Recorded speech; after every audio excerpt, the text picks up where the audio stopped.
taking place now. You know, Bush keep talking about that war and evil. He's not talking about Afghanistan. No. He's talking about the spiritual war that's happening with the physical and the spiritual right now. Mm-hmm. That's why we keep saying evil, evil, evil, evil. You know, I ain't never heard nobody talk about evil this much. The damn preachers don't talk about evil that much.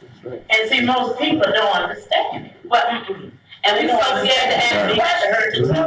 You know, the church got us scared to ask questions and to doubt. We think God is up when we think the wrong way. God see that, you know. So. And that's some bullshit anyway. It is. If you're a woman, you sit up there talking about, he gonna bless me, he gonna do this. You crazy as hell. Yeah. Right. You already gave your whole feminine energy over to some other motherfucker. And everything starts with y'all. We only strong as you all are.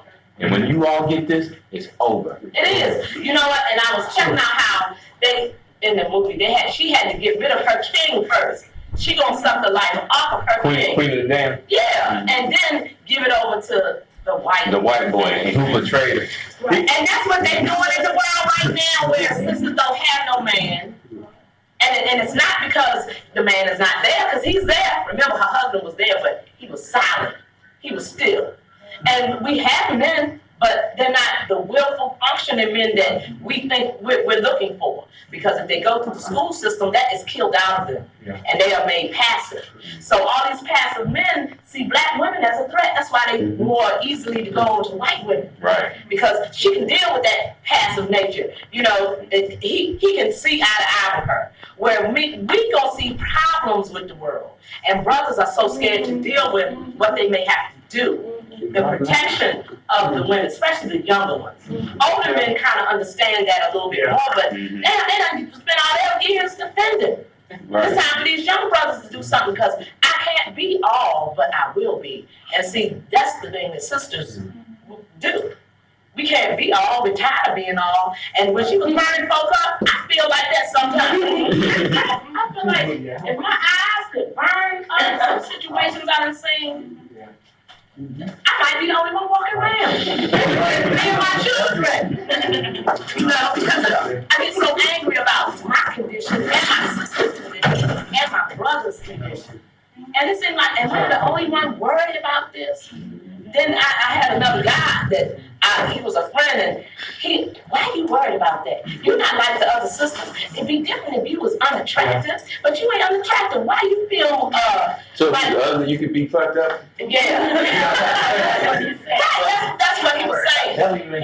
He was saying that in so many words. Like, well, Erica, you don't even have that problem. I'm sure you don't have no man problem. Why are you angry with white and what's going on in the world? It looks like you're taking other people's problems and you're the one worrying about it. And I was like, no, I have a daughter. I have a son. So I'm thinking about what will they have? What will my daughter have to go to except a white man? And see, that's what they wanted to be. They want white men now want to be in the place where black women will choose them. You know, and that's where it's going. They never wanted their women. Yeah. We got to go back to the root. Yeah. They didn't want her from the beginning. Remember, they was discovering other things but her. Of course. That's how I got here. So. You work it out, Sister Erica, because you definitely need more sisters out there dropping bombs. And you got it. How long you been studying, Erica? For about 10 years, since I was 25. I started with Dr. Yosef Ben Yohana, then started with Dr. B.M. James, and I was inspired by a friend of mine by the name of Psyche to study more about myself. And the more I did, the more I wanted to change certain things about myself. And the more I was inspired to study more, and the more I studied, it seemed like I felt like it was something missing. And then I got to the point where all that Black history studies just wasn't doing it no more. I felt like I knew everything on the shelf already, and I had books I hadn't even cracked. But I felt like I knew it. And I felt like there's something else to go to, something more. And it is something more. Yeah. And I think with them trying to stop the sun from shining, it's going to ignite something within us. You know, if it shines and it shines off season, say it shines for 6 months straight. It's been thousands of years since we've been in a time where it was one climate. Because when you die, you get recycled back into this matrix and your memory gets wiped. Your memory gets wiped. This is why I talk about memory. It's so important. Memory T and all of this. You have to have a strong and powerful memory. I do these events and people ask me, Nazir, how do you retain so much information? It's because I nurture and feed my memory. Memory is what DNA is.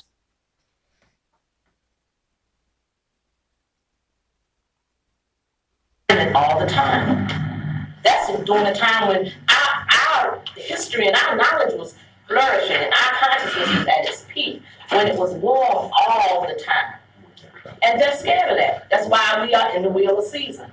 And see, the sun is trying to break us out of that wheel of season. That's why they're doing all that chemtrail spraying. Look at it today. The sun is still shining through all of that, and that makes me so angry to see that, and then other people don't understand what's happening. You know, if I tell people, they'll think I'm crazy. And they've been creating weather since Vietnam. Your heart's broken. But so many people still don't know it, Aaron. Yeah. So many. I'm sick of being a Western Union. You can't talk to anybody. I don't know about that yes, man. I mean, seriously, you know, it's just frustrating. I mean, I know I can't say, you know, I can't compare everybody to constant still. It's frustrating to find.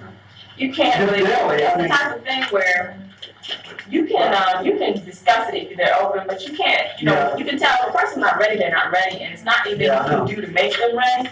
It's just something that, you know, they have to, because my sister has been, you know, into this for years. I mean, like she said, 10 years. And I've always been around her, and it never affected me one way or another, even though she was right there in my family, and she was talking about it, so telling me about it.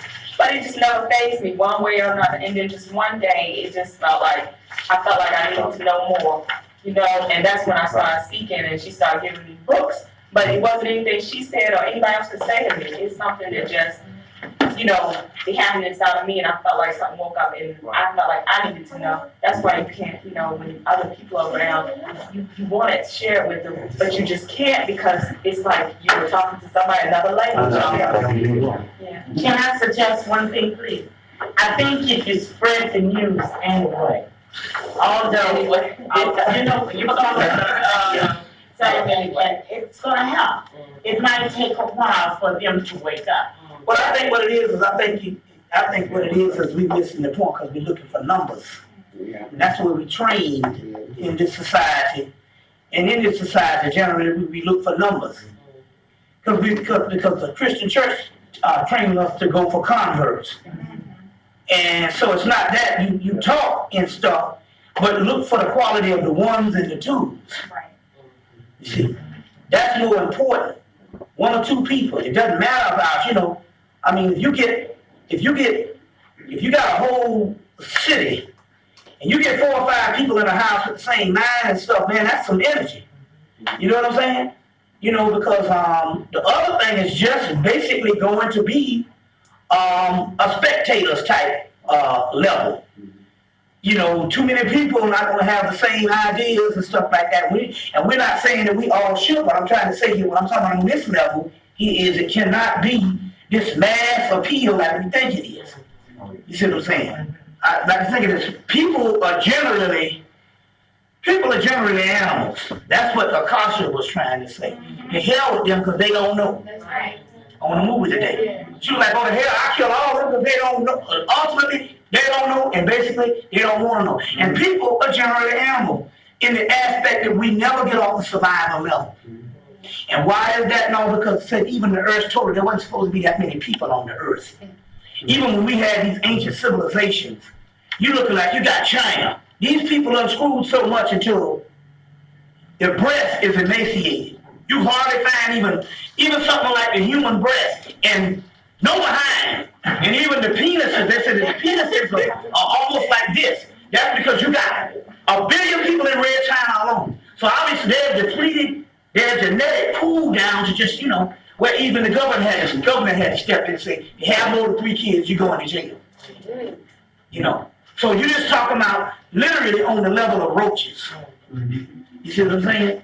And so even if you say you would get a certain amount of people up to a certain standard, you understand what I'm saying? If you still having problems, You know, just like Maynard Jackson when he was mayor down in Atlanta. He said he used to get he said he gets something like 1,000 jobs. And he announced Monday morning, I'm gonna give black people 1,000 jobs. These black people would get on the phone to their people, and people would come overnight. He said, no, then he had to speak. He said, look, I'm gonna give 1,000 jobs away in the morning. These black people would go home at 6 o'clock, call people from around the country. Even if these people had to give $1,000 just to get here or get on a bus, he said when he wake up the next morning, they'd have an unemployment problem because that many people would come in overnight. He said they have people coming as far as from doggone California, you see, just to get them jobs. And so he said the next morning, by the end of 6 o'clock the next day, they got the same unemployment problem because that many people moved in. So we talking about filling up a bucket with a hole in it. Then it means ultimately, just like any other major religion say, you must destroy this thing. And that's what this whole thing is about. And basically, you can't find no religion or nothing, no spiritual thing. And ultimately, they talk about something has to be overhauled. Humanity has to redo itself. So, you know, has to redo itself. So when you talk about that now, you really, you know. But my point here is right now is in the Gospel of Thomas. Would you let me know? Yeah. Oh, it is? Yeah. The Gospel of Thomas said that when your eyes open, you will be troubled. You see what I'm saying? Mm-hmm. You want to get started? Yeah, well, let's just... I mean, to the introduction, we can go ahead and roll. Yeah, okay, go ahead. What is it? Something to 5? You ready? Yeah, we're going actually, they're going to start getting you around that time. You know how niggas are. Yeah. Ready? Cool. All right, once again, we're back. Welcome once again. People here from Virginia, people coming all over. We're loving this, you know. Y'all coming from Mississippi, Greensboro. Yeah. You know, we got people coming from South Carolina. So it's all good. And Sister Erica, I mean that though. On the real thing, we need more sisters to be rocking the science stuff. Proud of that. And you know that's gonna be on the tape, so people gonna see it when they go all around the country. They're gonna say, who that sister? As a matter of fact, I'm gonna put that on the conversation y'all said, I'm gonna put that on CD, volume 12 at the beginning. A conversation of see, that's powerful, you know, so I appreciate that. And that's spiritual too. You know, especially after watching your girl, Aaliyah. But anyway, welcome again, Brother Bobby Hemmitt. Last night was off the hook. I think everybody thoroughly enjoyed that. It was revitalizing. It was incredible. We had a good time. Now, at the break, after we take our break, we got some food back there for you, of course, so you don't have to worry about going anywhere. You know, my famous red beans and rice that I put my foot in. You know, so it's always good. You know, so we'll educate you on that later on when we come to the break. Of course, we got latest videos back there. Make sure you sign in, write your complete address so I can get in touch with you. We got some bumping CDs back there, and we got it going on up in here. So, without any further ado, I didn't get this yoke. yeah, I know. Okay, so, Brother Bobby Hemmitt. Yeah. We're going to pull libations to the entities. I want to make a comment on this. You know Brother Walter Williams' book, Historical Origins of Christianity, which is groundbreaking. Several books that basically put the foot, that really try to give people a greater one. We'll give some of those listed those ones like Man, God, and Civilization, John G. Jackson. Christianity Before Christ, John G. Jackson. Mother of major Western Africa, mother of major Western religions, Dr. Joseph Ben Yakinen. The Moses Mystery, Gary Greenberg, Moses and Monotheism. Sigmund Freud, Moses Pharaoh of Egypt by Ahmed Osman. But even most people, if they would hit a historical side and go, well, you know, that's all well and fine, but they don't necessarily prove that my Bible came from that. You know, because you're gonna try to squirm and get out of it any kind of way you want to. Because unfortunately, too much is wrapped up. You have to give up too much when you come out of of a particular system. You got to give up a whole lot of friends. You know, there was one guy, he wrote the book Urban Voodoo. He said, well, man, what was it that made me stay in the church that long? He said, basically because I had an extended community, and everybody wants to belong, even down to the gang member. They said, well, what made you get a gun and go and shoot somebody over some colors? But they said that these people, these were my brothers and my family, when I didn't have no family. So therefore, based on when you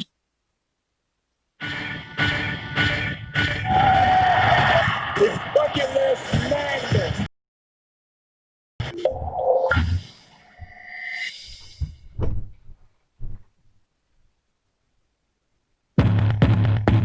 I'm bored in the house and I'm in the house bored. Bored in the house and I'm in the house.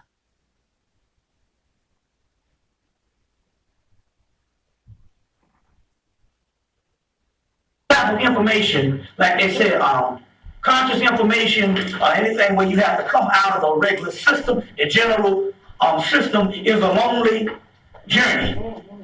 So basically, this is why you have people that basically, don't want to get rid of their belief system because their whole social paradigm has to change.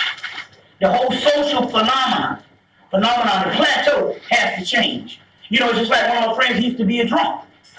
You know, but he didn't used to be no drunk, he used to just drink a lot. He was one of the people that can drink a person under the table and it don't affect him. And the reason why it didn't affect him, because he could just quit. He's one of those people that he just could just quit because he said, I never like nothing to control me. So basically, by him not being the drunk, he could just go and say, he's like, I'm tired of this, and just quit.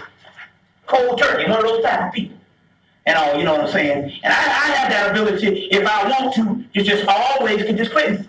A lot of times, somebody said, damn man, you don't eat that no more. I just said, like I said, man, you used to drink that wine and stuff like that. What happened? I said, oh, I forgot. I said, the month came by, I just forgot. I forgot to drink it. Then I looked and said, damn, I had that since, no, this is a couple of months. So you have people like that don't have an addictive nature. But this brother said, whenever he decided to stop, he said, you know, when he went back to the bar to hang out with the brothers, he said, I'm still in your bars, I'm just not drinking. They were like, what, you think you're better than us? And basically, he had to get a whole new group of friends because they were not going to allow that because their whole life was based on the social aspect of the drinking.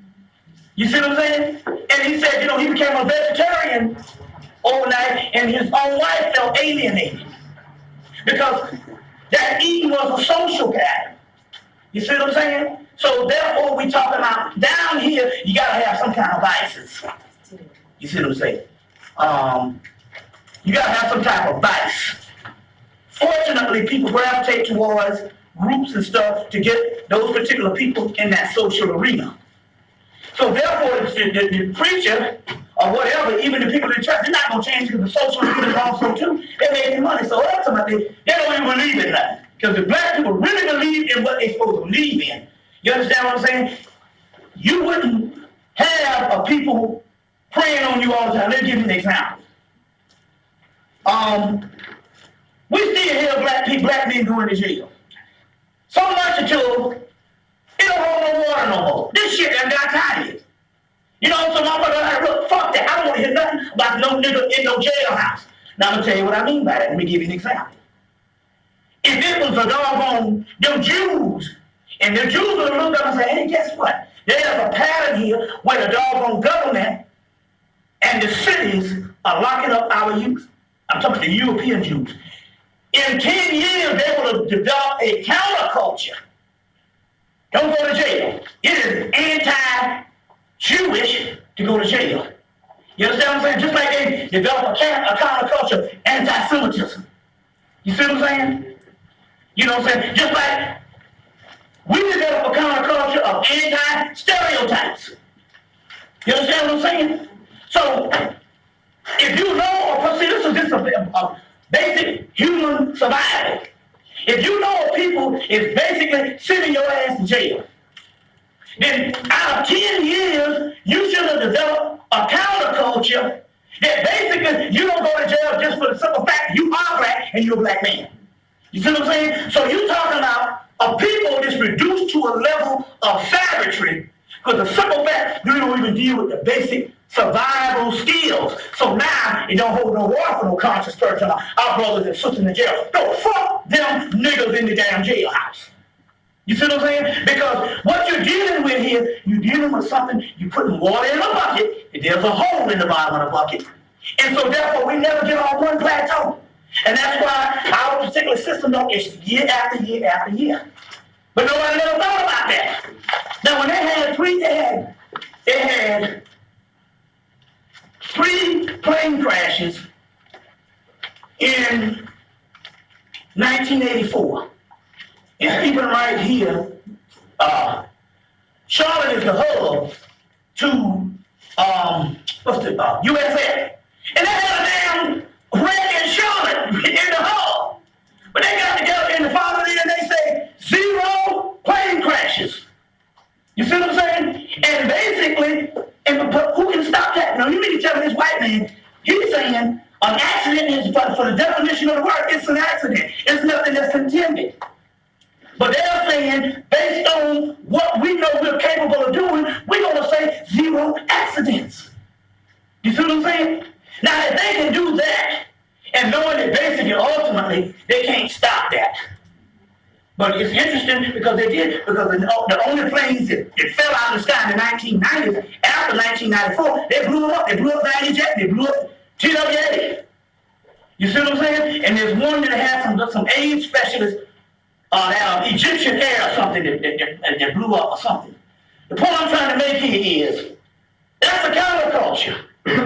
You see what I'm saying? That's a doggone counterculture.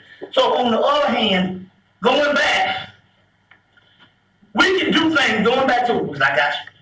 We do things basically because of the social aspect of things.